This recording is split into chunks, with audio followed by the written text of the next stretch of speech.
hoping you. There we go. Like, yeah. my Now we're name is live. Ryan. I run Handgun Radio. I'm an old lady. We have people who are watching this show who are waiting for intelligent banter between the two of us. Let's just say that Ryan's granny panties could double as a parachute. Oh, God. Oh, man.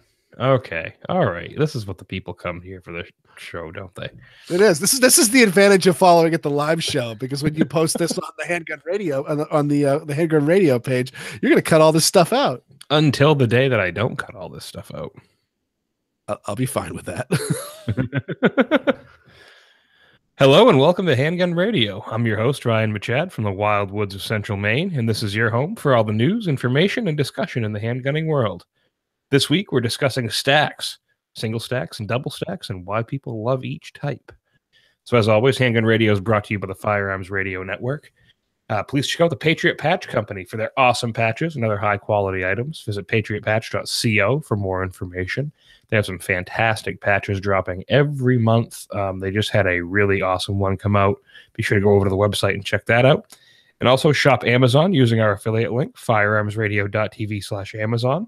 And please help support Handgun Radio. Head over to firearmsradio.tv/pledge and click on HGR. There are a bunch of different pledge levels over there. We really appreciate it.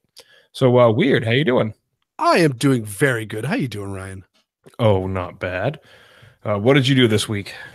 I did quite a lot. I actually went to the range. Yeah, you told me that before the show. I couldn't believe it. Yeah, I heard you spill your drink. Yeah. Thanks. No, I had to go get a new one. Yeah, no, I went out and I had myself a good old time. I brought my my FAL and my Colt Trooper as just the guns that I really felt I needed to get some trigger time on. Plus, I had like a box of 38 special that I'm like, this stuff really needs to get shot. Like, I actually think I have more 38 special than I have 22 right now. That's actually not true, but I have more of a surplus on the amount that you shoot 38 special. A brick of 22 disappears awful fast if you don't hold yourself. But I brought my SKS because I do have an absolute pile of 7.62 by 39. And I said, I need to bring out the old SKS. This is a gun I haven't shot in a while. And, I forgot how much fun the SKS is. It's not terribly accurate. It's not really all that practical overall. But boy, it is a fun gun to shoot. And you know what? You got to remember your fun guns. And I didn't then recall you having an SKS. Are you kidding me? Well, you didn't see it because it was buried behind 13 Mosin Nagants. Oh, that could be. Quite literally, too. I just pulled the number 13 out and I'm like, actually, I think I do have 13 of them. And swung by my favorite shop on the way home. And they had, I was going to just pick up a brick of 22 and just see what they had in the cases. And they had, speaking of Mosin Nagants, they had two hex receiver Ishkvesk rifles, one of which had a whole bunch of stamping on it. I actually haven't looked it up to see what the heck it was, but it had like a whole bunch of Cyrillic written across the receiver. And I don't know the significance of that one. It's different than the standard 9130 hex receivers. But they were both over $200. And I'm just like, oh, wow. So I'm glad I laid into them early because that's an investment that's going up way more than I expected it to. They also had some Privy Partisan 308 battle packs, which, by the way, were some seriously garbage battle packs because they were open at the top. I thought those battle packs, the whole point was the ones that are the plastic seals with the belt loops on them. How many are in that? These ones had 200 some, I think it was. I think it was like 220. But they're all different. I had some back in the day when you could still get them that I believe Clinton stopped the import of them, or it might have been Bush, but somebody stopped the import of South African military surplus. It used to be you could get some, they were Berdan primed, but some pretty decent, I think it was 7.62 NATO. I can't remember if it was 7.62 or 308, but essentially the South African FAL ammo And they would come oftentimes in these battle packs that were these like rubbery plastic packs with belt loops on them, but they were completely sealed up. So, you just toss them anywhere you wanted to, and they were going to be just fine. Your basement floods, no big deal. But these ones, they were open up at the top. So I just cut them all open and just dumped them into the 30 cal cans that I have.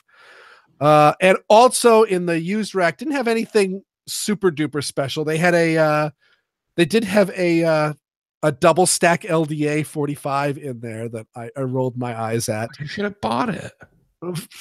It wasn't even cheap. If it was like, it's like a 1911, only better, man. It's double. It is literally a 1911 derivative. That is an actual 1911 derivative. Savage's ears just perked up. Yes, he did.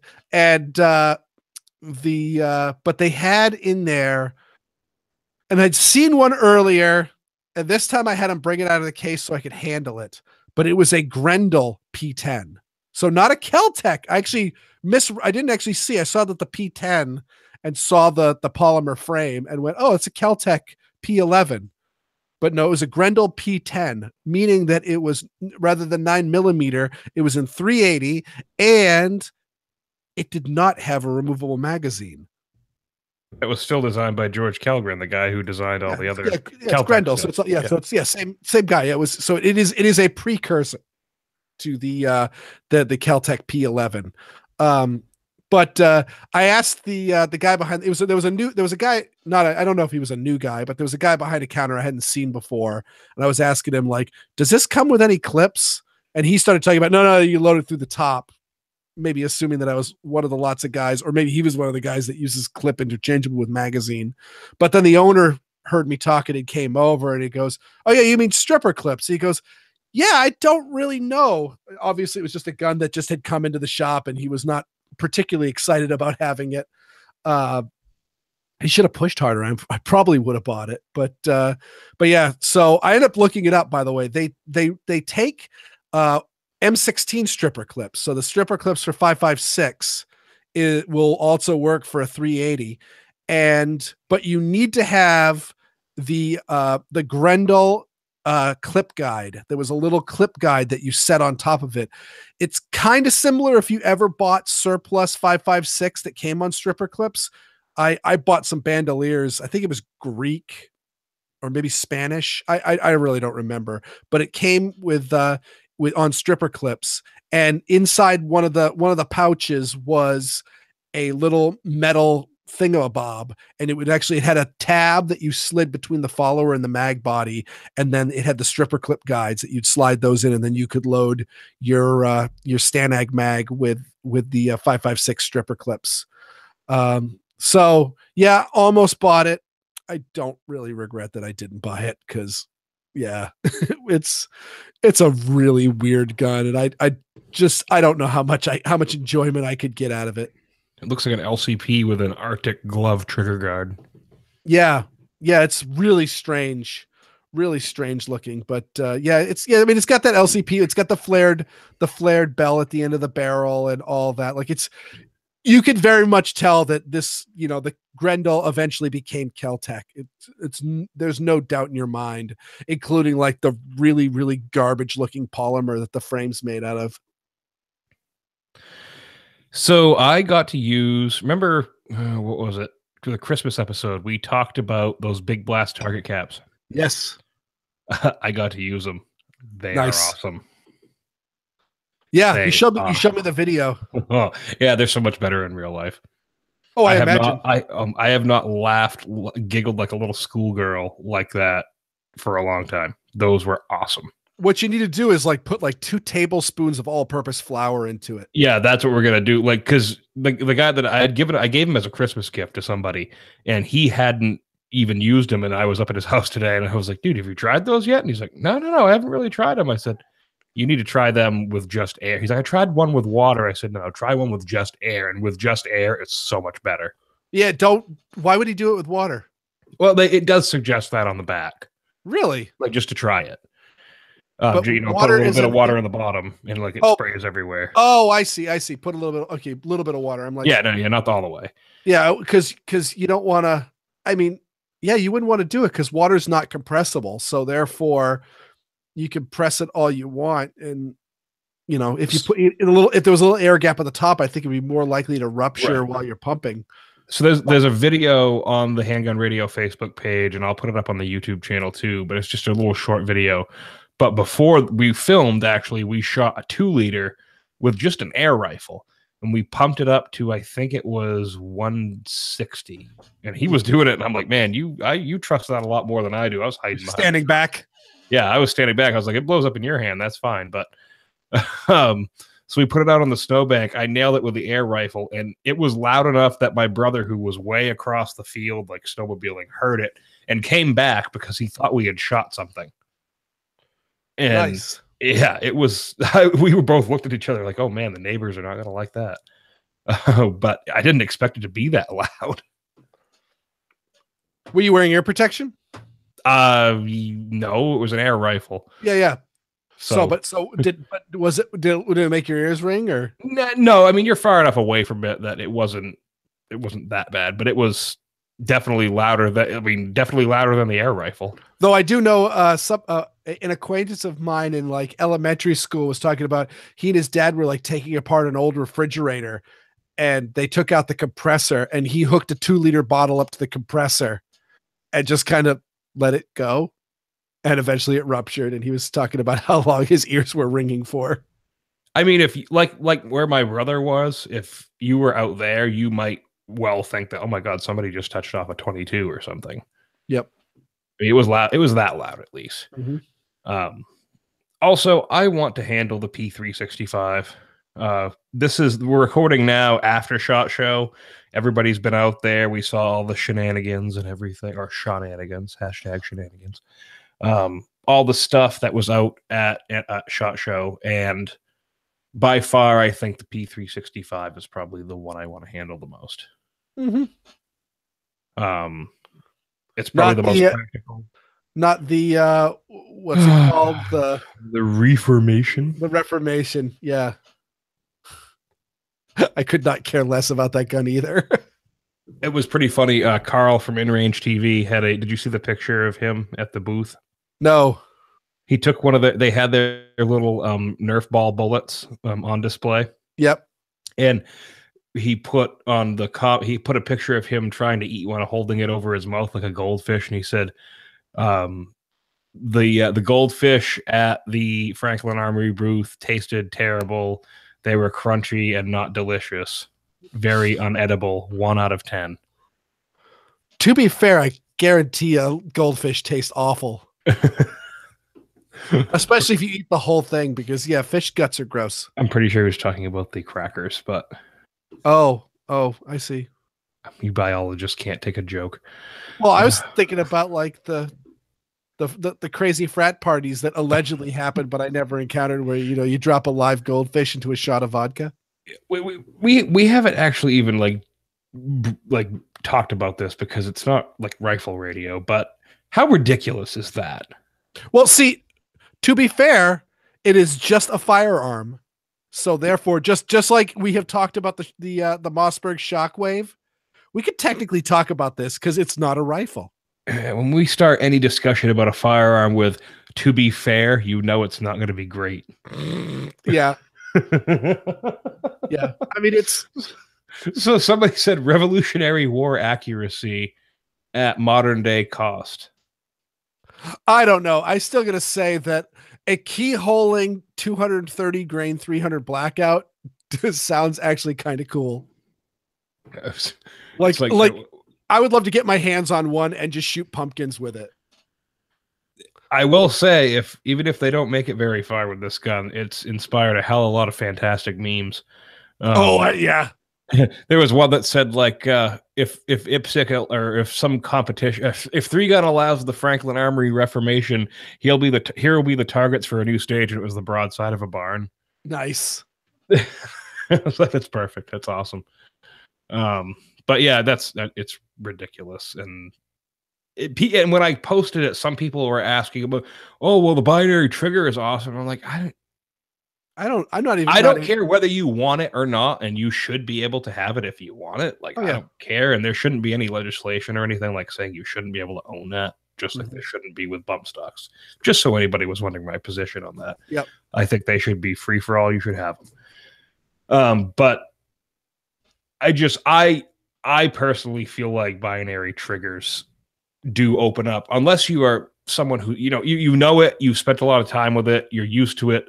But if you're like, if the risk is you're going to hand that rifle to somebody who isn't used to shooting, like maybe you're taking somebody out shooting, have another AR without that trigger in it. Because I don't want to hand someone. Well, to be fair, those, I believe those work, the binary triggers. If you just put the gun on semi-auto, it'll fire in conventional style. So and you need to flip it over into the slot, the safety slot reserved to the full auto position for it to actually go binary. And I'm with you. It's one of those, like, I've got no problem with it. Massachusetts, I just got my Massachusetts letter that said that I've got a couple of days to figure out a way to get rid of my bump stock before I have to surrender it to the police. And that upsets me. But at the same time, I don't have a bump stock because I think all of these like simulated full auto stuff is just I have no interest in it. It doesn't make any sense to me. But again, you're of the same idea that I am, though. Like, you fully support anybody's right to own it. Oh God, yeah. It's just not something that I'm into, but I will fight just as strongly next to you for your right to own it. But I don't own any SBRs or short barrel shotguns or any. I've got nothing that has tax stamps on it. I can't own suppressors. If I could, I might be completely broke because I love suppressors so much. But all the other NFA stuff, I've got zero interest in, like owning it personally. Like, just doesn't move the needle at all. But I also fully support the complete and utter repeal of the NFA. Now, with those binaries, didn't they? I do know they talked about, like, you could, if you, let's say, for instance, you pulled the trigger, you fired your first shot, you had not yet released the trigger, and for some reason you couldn't fire that second shot, you could flip it to safe and it would not fire.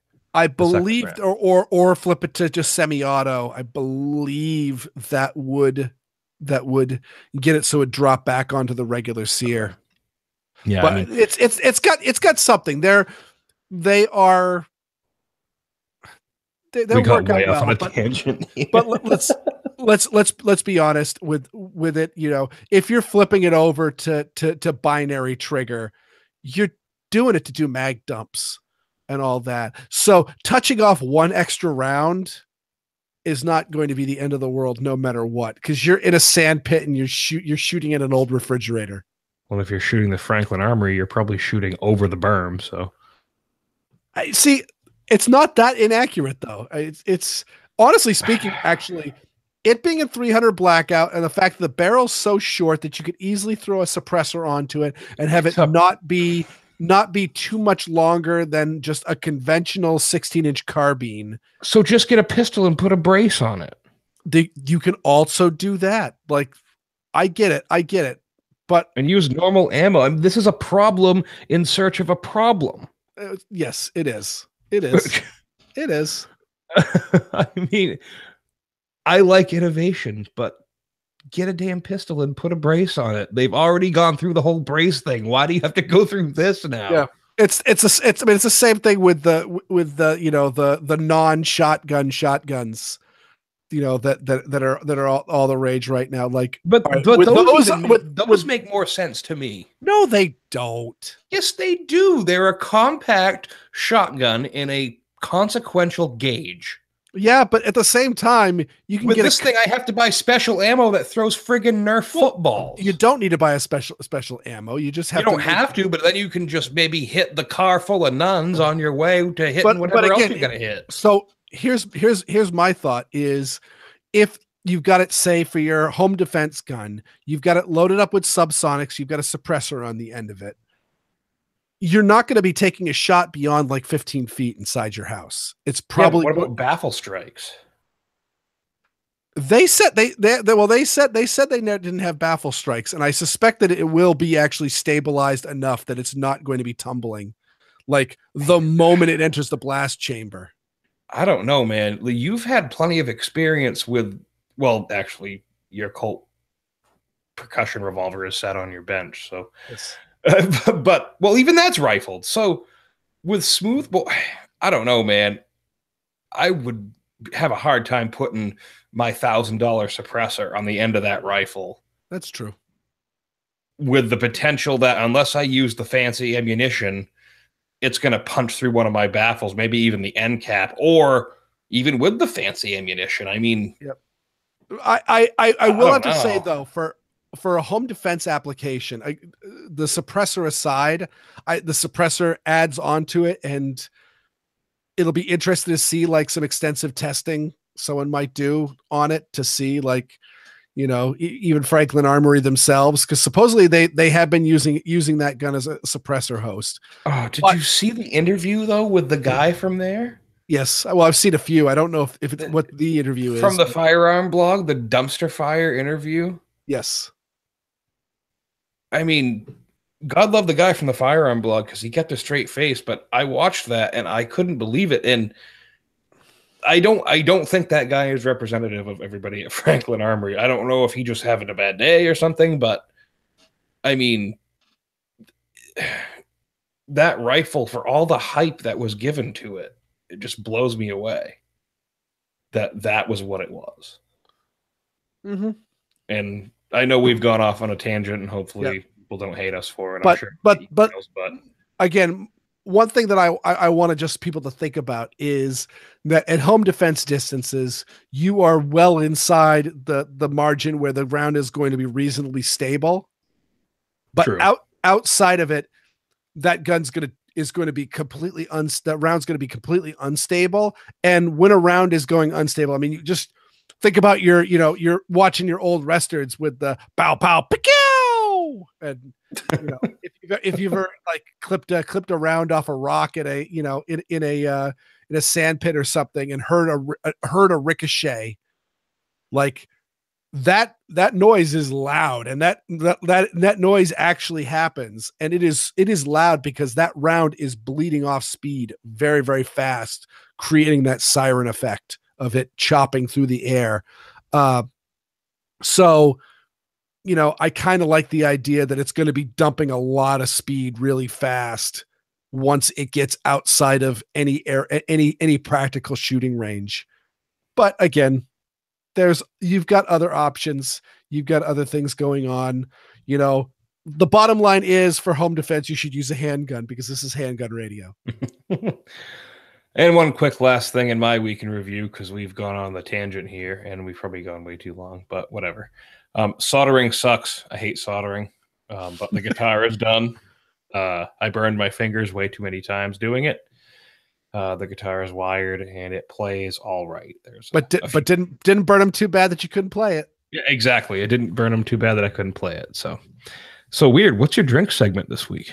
So don't really have anything super special going on with it. Like I am absolutely in like a doldrums of like I have not seen any new cocktail ideas that I've done. But when you realize how many drink segments I've done, that's not a bad thing. Like I've certainly done more cocktails than I own guns, and I don't own a small number of guns. Well, I mean, probably we're at least 75 or 80. Oh yeah.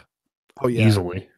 Yeah. But for, I suspect there's a big tangent. There's a big collection of people that follow In Range TV with friend of the show, Ian McCullum.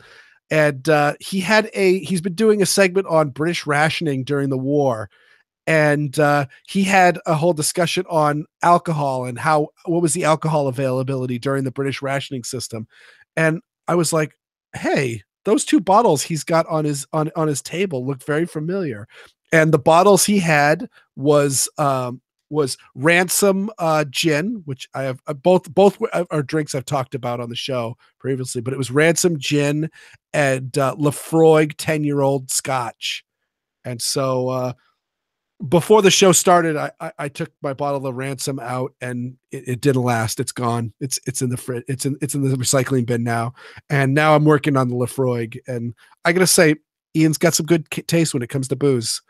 Also, I was at my friend's birthday party. He turned 40, so it was 40s for 40. I brought some 40 ounces, and so fantastic. we were unfortunately is. I don't know if they've stopped stocking it, but the liquor store I stopped at had absolutely no malt liquor in their case. So we were enjoying the champagne of beers for his birthday. Superb. Yeah, before we head into the main topic too, I'd also like to mention within the next probably 2 to 3 weeks, our new son will be here. So if there is a week where you notice the show does not release, that would be probably why. Go to Facebook and look up Ryan Machad and see pictures of his kid. Hopefully it looks better than the other one. Yes, that's very nice. Weird. And in case you don't follow the Facebook page, that would be why. So, yep. Yeah. You've probably seen pictures of him with the other son, and probably blocked him on Facebook for that, because there's just things you don't show pictures of, man. Yes. So with that loving statement, we're going to head into the main topic, stacks. And no, not the guy from Goodfellas. Stacks, as in single or double stack. Smokestacks? No. First double stack. What was the first double stack weird? Well, we were discussing this. I was saying the Savage 32, and then you popped up with everybody says the Browning High Power. Not true. Absolutely. Browning High Power was the first military double stack, really. With a removable magazine. Yeah. I brought up the Browning C96 because I had been reading through some things. And wait, no, Mauser. Mauser, jeez, what the hell? What am I writing in the show notes? Mauser C96. And I had seen because they use a stripper clip they were referring to it as a double staggered row. Mm-hmm. Now, I would like to see one of a schematic from the rear to see if that's actually true or not. I wonder if Othias has something. Yeah, but it's probably I know it only took a single stripper clip, so it's not like it wasn't like the Lee Enfields where you would take 2 5-round chargers and run those into the magazine when you were loading one of those up, because essentially it was holding the 2 chargers side by side minus the actual charger. But the C96s, I think, just ran on a single one, though I believe it does look like, I'm looking at a cutaway, and it does look like they are slightly double stacked. I'm just going to see not a lot. Let's see. I'm trying to find a picture of. Oh, there. Yeah, I just found a picture of a C96 with the stripper clip loaded. Yeah, and the stripper clip is easily twice the length of the box magazine, so it is very much a double stack. That's crazy. So, plus, 30 Mauser and 30 Mauser was not a terribly wide cartridge. So, and the broom handle's not a particularly svelte gun. So it would actually, it may not be a double stack as we think about it today. It may just be like what we were talking about earlier, like the 1.25 stacks. Yeah. I don't know. I think it's probably very much like a Mauser K98 magazine. So the Savage 32s, I've seen those magazines, and don't those have the huge open viewing ports on the sides? Oh crap! Now I'm stuck in my head. If they're one of those super skeletal magazines, I want to say it has some pretty large viewing ports on the side of it. Oh, not too bad. Find a picture of it. Yeah. Oh yeah, no. This one's got it. It's actually a really good little setup, right? It's kind of got a staggered column of it. But there were definitely some guns you're not wrong on thinking that, because guns from that era, there was some where literally you just see it just piles of springs sticking out of the side of the magazine. Now, is this double stack single feed or double stack? Double stack single feed. It's Okay. got the. I don't think it's super duper duper double stack, but then again, nothing really was in this era. But it definitely. Well, actually, I don't know.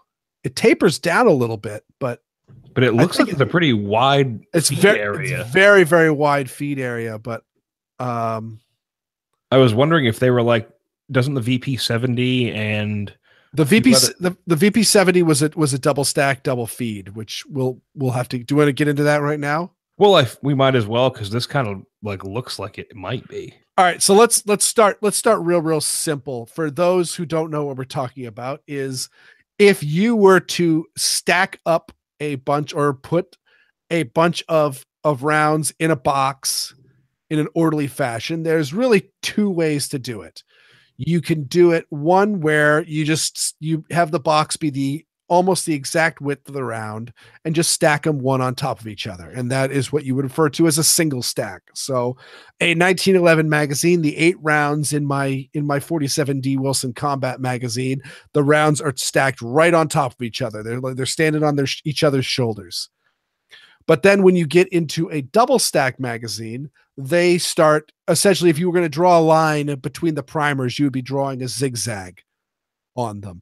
Is one round is slightly off to one side of the other, which is slightly offside to the other, which allows them to essentially nest in on themselves a little bit. And so therefore the magazine gets fatter, but the number of rounds it holds goes up. And that's why, a 1911 holds 8 rounds of 45, yet the comparably sized Glock 21 holds, what is it, 12?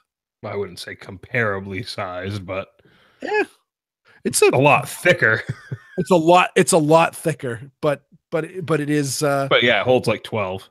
Yeah, but 12 plus 1 maybe. The footprint of compared to like my Commander and that, like I think the Glock 21's, I think it's a hair longer because I think it's a 4.5 inch barrel. Another example might be like a 9mm 1911 holds 9, maybe 10.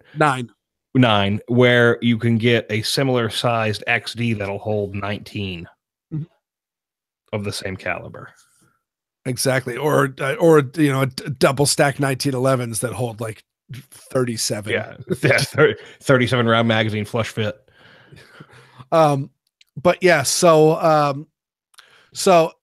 you've got that. Now the big issue comes, all right, now when the rounds are staggered off, when they get to the top, what happens?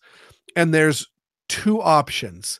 The most common that you're going to find is what's going to be called double stack single feed, which means the magazine kind of has a coffin shape to it, where it's fat and then it tapers up at the top to the feed lips, which means the rounds stagger left, right, left, right, left, right. But when they come to the top, they all stack on top of each other and there's a single feed. Now, when you look at, say, like a lot of rifles, like your AR-15, FAL, MP5s, yeah, the AKs, really most rifles. Actually, I can't really think of a single feed rifle off the top of my head, but those ones, you open it up and you see pretty much 2 rounds if the magazine's loaded, like as soon as you look in, because there's actually 2 feed ramps or a double wide feed ramp, but there's 2 feed ramp geometries because sometimes the round will feed from the left, sometimes it'll feed from the right. And a pistol that you're definitely thinking about, we were debating whether the Savage was one or not, and that we need to look into more. I've got to buy one of these, seriously. Why don't I own one of these Savage 32s? I do want one. I need to get one. But the H&K VP70, that one was a double stack, double feed. And that's also the reason why it is a similar size to a Glock 17, but it holds 18 rounds instead of 17 because Steyr GB was another one. Mm-hmm. It was. But it's basically, yeah, like you said, it's you load the magazine in, the first round's on the left, it's going to go left, right, left, right, left, right, left, right, feeding from alternate sides. Whereas I'm pretty sure that Grendel P10 380 was also a double feed. It had a really, really wide open top. But so single stacks though don't have to be 1911s either. You and I are owners of the car pistols, and there weren't too many polymer pistols that were single stacks up until we had car, and now we have Glock with the 43 and the 42, and then the Shield, kind of. Also, was it the 36? What's their single stack 45? Oh, what was it, the 45 Gap?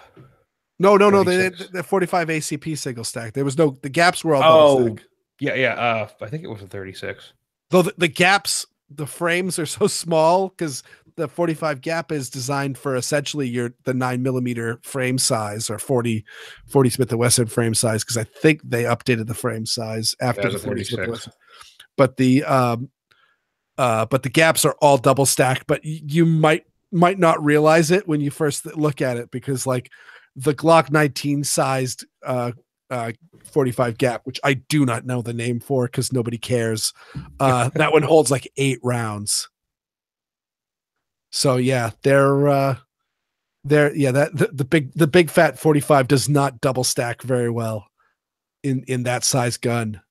But yeah, no, there weren't really a lot of double stack polymer frames, because really single stack polymer frames, because Glock was the one that really popularized the polymer frame, and really before that it was H&K with the VP70. So really nobody was really making a single stack polymer frame, because if you were making a polymer frame, you were aping the Glock. Well, and like at that time, and then it was in the early 90s, H&K had the P7, the squeeze cocker, and they would have like the P7 M13, I think it was the double stack one. It was the double stack, yeah. Yeah, and then I believe New Jersey State Police or something wanted to carry 40s, and I think they made a 40, but I guess I was reading a thing by Mass Ayub, and he was saying how top heavy it was. Mm. And that gun would be, though, it was very short. If you go back far enough, though, if you start going back, back into the 1950s and earlier, single stacks abound in the market. Like the 39. I mean, I got a Walther P38, which I describe as a single stack Beretta 92, because essentially the Beretta 92 takes a lot of cues off of the Walther P38. Well, yeah, I mean, well, like you had your Walther, you had the Beretta 1951, you had the Smith & Wesson Model 39, which was that was adopted by a few police departments early on. Yep. So all those early autos, that double action autos and stuff like that, were all single stacks. And because just the sheer size of the round, because it's so fat, it doesn't double stack well. A lot of 45s are double stack. And surprisingly enough, the Smith & Wesson 10mm were all single stack, which really surprises me, because that round double stacks really nicely, because it's long, but it's relatively narrow. But those were all single stack guns. So what's the deal with the Shield?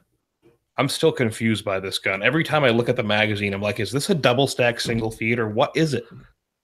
So I guess you could argue that it's not a double stack, because it's not actually double, but the rounds do organize themselves into 2 columns on that. Also, I don't know if there's one for the 320, but I know I shot a SIG 250 45 subcompact, and that one used a slightly staggered magazine. It was not perfectly single stack. Like, it did taper a bit at the top to a single feed. So the Shield does use a slightly fatter mag body to allow probably 1 additional round to fit into the magazine, which, when you're dealing with single stack size guns, that's a big deal. So yeah, you might not be able to call it a double stack, because it's not a full double. It's really like 1 1/4 stack. Because the first time I ever looked at it, I did think, I was like, is that a double stack, or is that just? And he was like, no, it's like, it holds like 7 or 8 rounds. I was like, really? It is absolutely a staggered column magazine. But so, I don't know if anyone came up with a name for it. The SIG P365, this is the one we kind of got off on a tangent at the beginning of the episode talking about this, but how are they doing that? Have you looked into that at all? I haven't been able to handle one. I haven't seen one, so I don't know. Because again, I've started look. I actually haven't even seen like a full in depth of what the size is, and I was hoping people would like. I want to see a 365 beside a Glock 26, and maybe even talk about like what the diameter of the grip is, because the Glock 26, a flush fit magazine for that is 10 rounds of 9mm. And the 365 appears to be a smaller gun because it is really firmly in the pocket size thing, but it also holds 10 rounds of 9mm. I saw a video and a guy held it next to a shield, I believe. And it was the same size, perhaps a bit smaller than the shield. And also from the backside, it looked the same thickness as the shield. Man.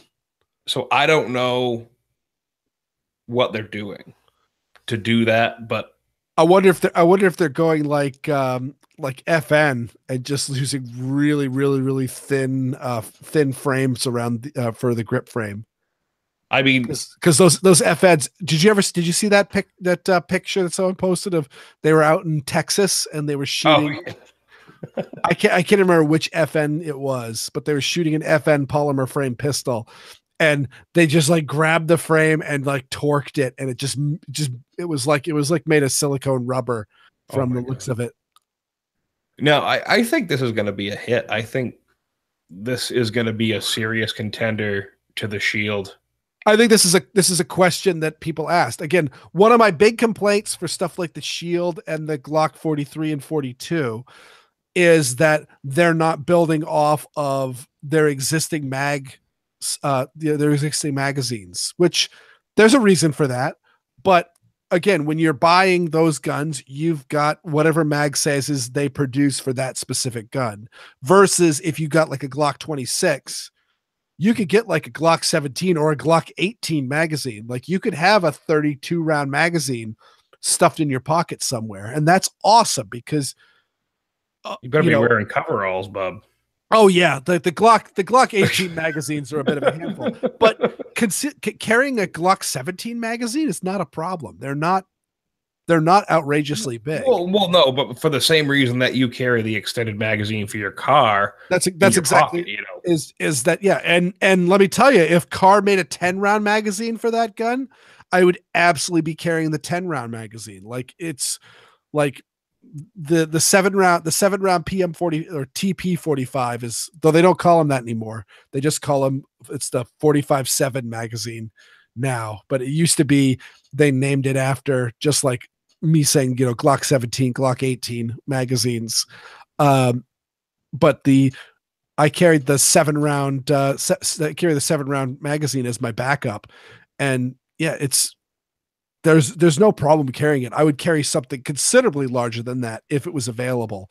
And so really that kind of leads us into the big problem with these little pocket sized guns and deep concealment guns is they don't hold a lot of ammo. So how do you solve that? And SIGs go, some people will go with we'll make gigantic magazines. And do you ever see that? I think it was Metgar makes an LCP magazine that holds like 10 or 12 rounds. Yeah. I mean, it's the thing is, and people are going to, you watch weird. I'm going to get emails saying I'm a SIG fanboy because I own a P226 and I'm defending SIG or something. But every year at SHOT Show, people are like, oh, I didn't see any innovation. It's not going to be these huge things like new guns and new things. It's going to be stuff like this where, yeah, okay, is SIG late to the single stack 9mm party? Yeah, maybe. But they're bringing a gun that is going to be comfortable for people who are used to SIGs, number one. Number two, is going to be a reliable gun because SIG generally produces a very reliable firearm. And number three, offers a lot more capacity than you normally get from a gun of this size. Mm-hmm.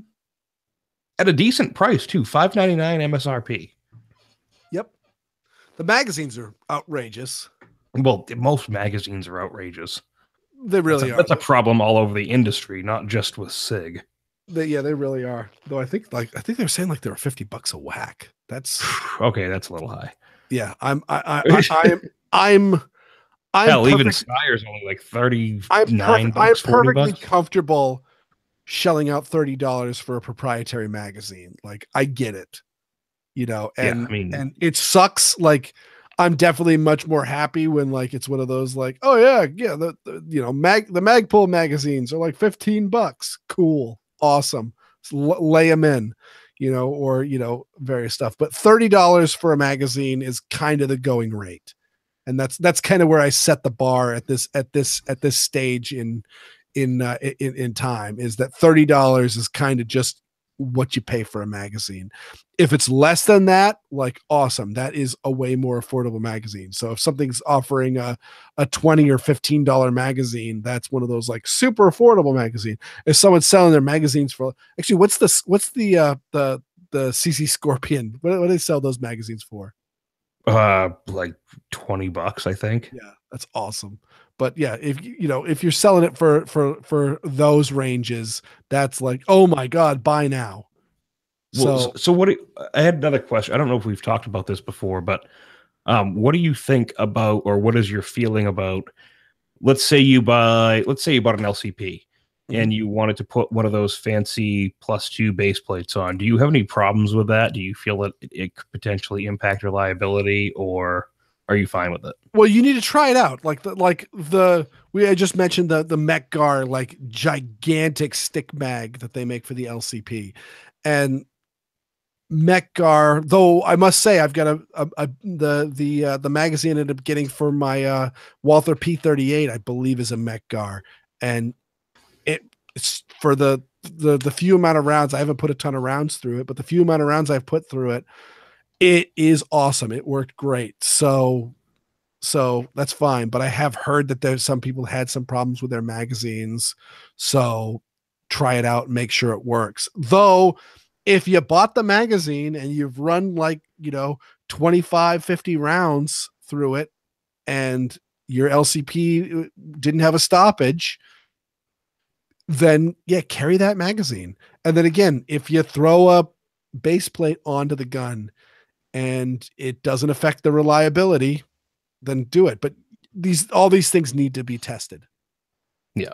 And that includes like the factory magazine. Like, if you end up getting a 365 and it comes with 10 round magazines, and you buy one of the factory SIG 12 round, extended mags, don't just buy that magazine and stuff it in your pocket.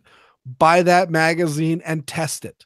Now, yes, I am not so paranoid that I also buy like new 7-round car magazines for my PM45, and they don't need to go into purgatory. They just go right into it, because I have determined that they work. But let me tell you, when I first started carrying the gun with 7-round magazines, I absolutely positively was bringing the 7-round magazines to the range, and I was shooting them, and I was intentionally riding my pinky on the magazine, trying to adjust the feed geometry to see if I could get a misfeed, just to see if I'm in a stressful situation and I end up firing a few shots, at somebody or something in a life or death situation, and then do a, tactical reload onto my bigger magazine, because I know it's a 5+1 gun.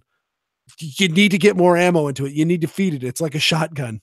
Like, anytime you see any sort of discussion on using a combat shotgun, one of the key things they're focusing on is always stuffing more rounds into that gun, because when you're dealing with, you've got only 8 rounds in the tube, you always want to be stoking it up. When you got 5 rounds in the box, you're going to, as soon as you've touched off a round or two, like, shoot 2 shots, there's 3 rounds left in your magazine. Get that out of the gun and get a new one in.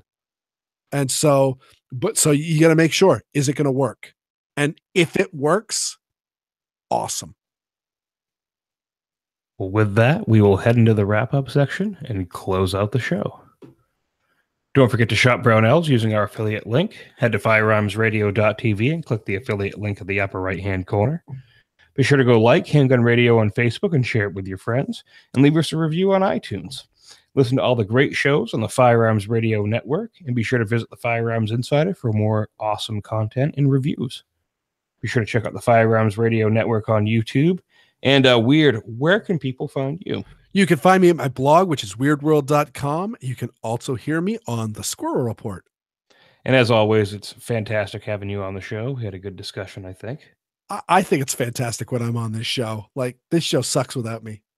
Oh, that's... Hey, boy. All right. Well, until next week, have fun and safe shooting.